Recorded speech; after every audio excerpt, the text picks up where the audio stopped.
Nurin Arisa binti Ahmad Sufyan.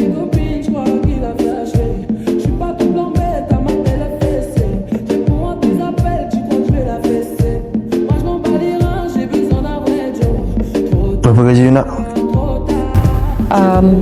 Saya tak kisah Tuan, Encik, sebab saya ni pengalaman kerja pun tak ada. Jadi terpulang kat Encik lah.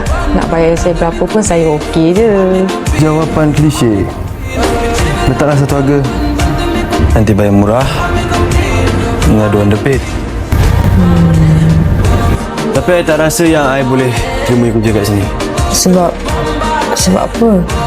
Sebab pakaian you. You tengok kan apa yang staff saya pakai. Dan yang paling penting, saya tak suka perempuan bertudung. Boleh tak saya nak tahu kenapa saya kerja kat sini saya kena buka tudung? Sebab syarikat I ni taraf international. I nak semua staff I nampak modern and educated. So Encik Nurin, macam mana tawaran I? Macam ni Encik Aras, saya takkan langgar hukum Allah dan ajaran ibu bapa saya. I consider it as a no. Kalau macam tu, we end this peacefully. Okay, peace.